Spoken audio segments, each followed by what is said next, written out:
Hello बच्चों, आज हम क्लास 4th की मैथ्स की वर्कशीट 27 करेंगे। इस वर्कशीट में पार्ट 13 खेत और बाढ़ के सवाल दिए गए हैं।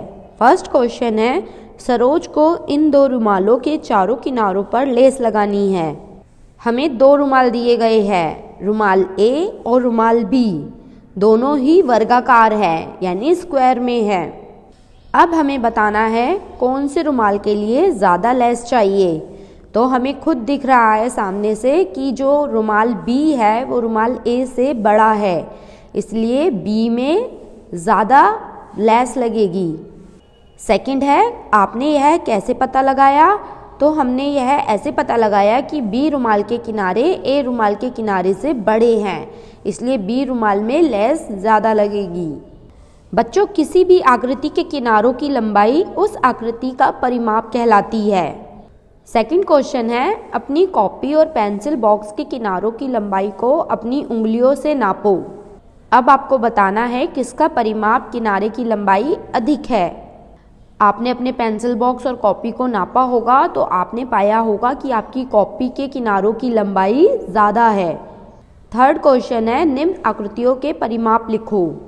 मैंने आपको बताया परिमाप होता है किसी आकृति के किनारों की लंबाई।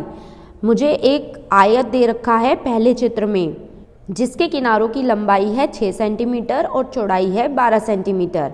अब इसका परिमाप क्या हो जाएगा? 12 जमा 6 जमा 12 जमा 6। इन सबको प्लस करने पर आएगा 36 सेंटीमीटर, जो पहले वाले चित्र का परिमाप होगा। नेक्स्ट जो आकृति है वो है त्रिभुज की। त्रिभुज की लंबाई किनारों की है, एक है 9 सेंटीमीटर, दूसरी भी 9 सेंटीमीटर और जो आधार है उसका वो है 6 सेंटीमीटर का। जब हम इन सभी को जमा कर देंगे तो हमारा आंसर आएगा 24 सेंटीमीटर, जो कि इस त्रिभुज का परिमाप होगा। यानी कि 9 जमा 9 जमा 6 बराबर है 24। थर्ड में हमें एक चतुर्भुज दे रखा है जिसके किनारों की लंबाई है 5, फिर दूसरी वाली 5 है और तीसरी भी 5, चौथी भी 5, यानी सारी ही 5 है। इसका मतलब हुआ 5 को 4 बार जमा कर देंगे तो क्या आएगा? 20 सेंटीमीटर। यही इस चतुर्भुज का परिमाप होगा। फोर्थ क्वेश्चन है, रमेश और हरीश किसान हैं। एक दिन दोनों को अपने खेत जोतने थे। शाम को जब वे दोनों वापस मिले तो रमेश ने हरीश को बताया कि उसने आज बहुत ज़्यादा ज़मीन जोती है। इस पर हरीश ने कहा कि उसने रमेश से ज़्यादा ज़मीन जोती है। यहाँ उनके खेतों के चित्र दिए गए हैं। रमेश का खेत है और हरीश का खेत है। अब आपको बताना है आपको क्या लगता है कि किसने ज़्यादा ज़मीन जोती। हमें चित्र को देखकर लगता है कि रमेश ने ज़्यादा ज़मीन जोती। सेकंड है, आपने यह कैसे पता लगाया? इसका उत्तर होगा हमने दोनों चित्र में 1 सेंटीमीटर वर्ग वाले वर्गों को बनाकर इसका पता लगाया।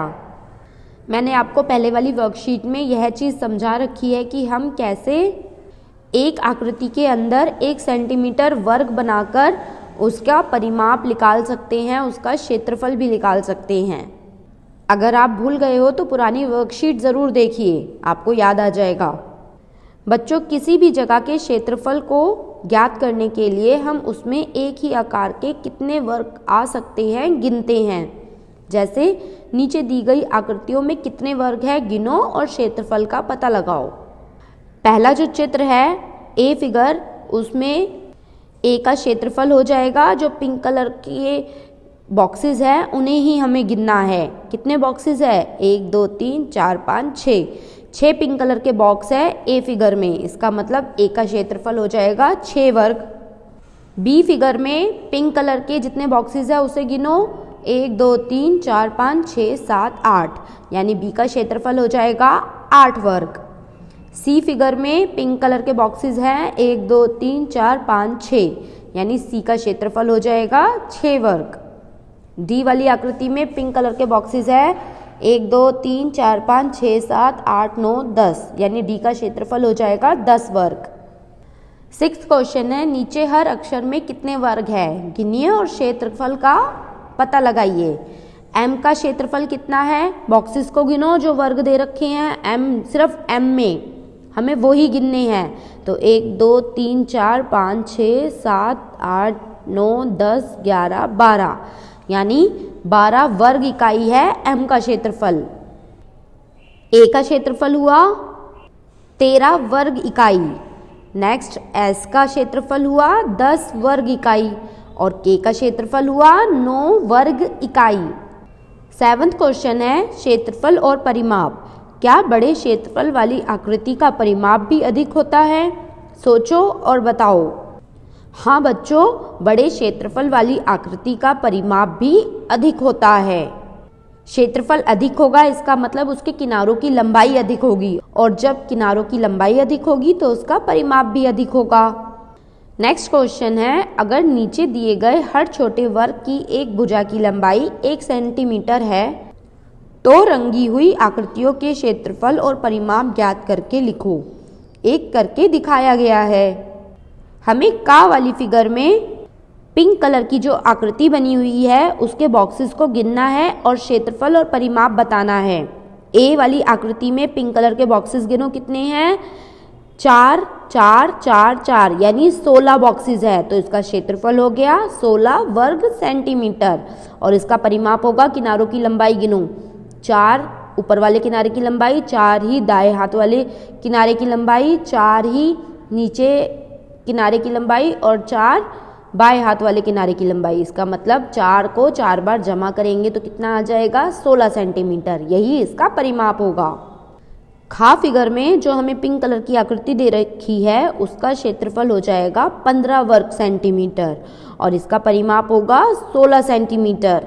बाएं वाले हाथ की साइड 4 सेंटीमीटर का किनारा है, नीचे भी 4 सेंटीमीटर का किनारा है, दाएं हाथ की ओर 3 सेंटीमीटर का किनारा है और ऊपर की ओर भी 3 सेंटीमीटर का किनारा है, लेकिन ये कटा हुआ है। कटने की वजह से 1-1 सेंटीमीटर उस कटाव में आ रहा है। इसका मतलब 16 सेंटीमीटर का परिमाप होगा इसका। गा वाली फिगर में जो पिंक कलर की आकृति है उसका क्षेत्रफल हो जाएगा 14 वर्ग सेंटीमीटर, यानी जो बॉक्सेस है पिंक कलर के उन सबको गिन लेंगे, 14 वर्ग सेंटीमीटर आएगा और परिमाप में किनारों की लंबाई गिनेंगे तो वो 16 सेंटीमीटर की आएगी।